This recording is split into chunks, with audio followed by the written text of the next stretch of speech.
माझ्या पात्राचं नाव आई हा आहे. आईला तुम्ही सगळं मला बघायला आले, पण काय बघता सगळेजण मला छेड बोलतात, पण मी नाही ना येडा. बघा ना, तुम्हाला 2 हाते, मला पण 2 हाते, तुम्हाला 2 पाय, मला पण 2 पाय, तुम्हाला डोकं, मला बी डोकं.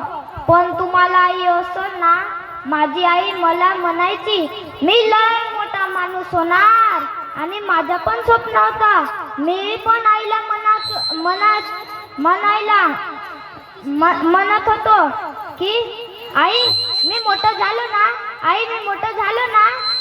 आणि माझं एक स्वप्न होतं, मी आईला साडी घेणार, मग मी आपल्या कामाला मग त्यांनी मला भांडी घासायला लावली, पण मला भांडी घासता येत नव्हती, तरी पण मी भांडी घासत होतो.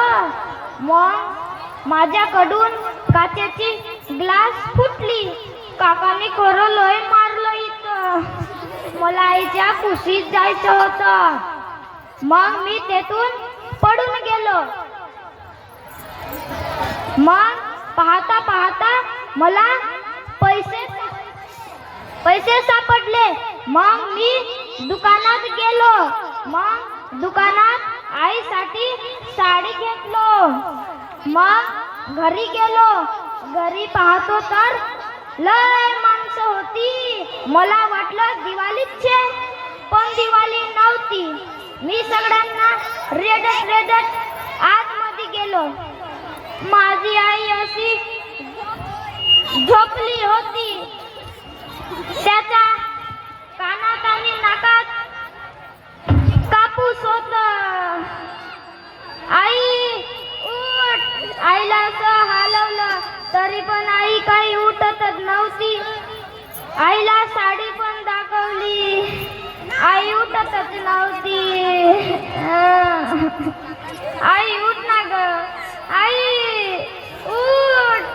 ते का म्हणाले, तुझी आई गेली वर, देवाच्या घरी गेली. मग मी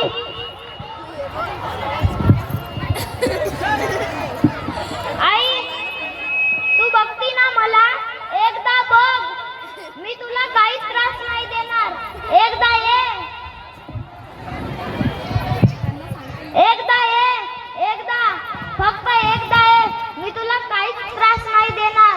पाय किती दिवस झाले मी आंघोळ पण नाही केलं, मला कोणी जेवायला पण नाही देत. एकदा ये ना गाई, एकदा ये. मला माहित आहे मित्रांनो, माझी आई काही खाली येणार नाही, पण तुम्हाला आई असं ना सगळं आम्हाला माहित आहे. आपण आईला किती म्हणतो, पण बोलू नका रे. काळजी घ्या तिची, काळजी घ्या. धन्यवाद.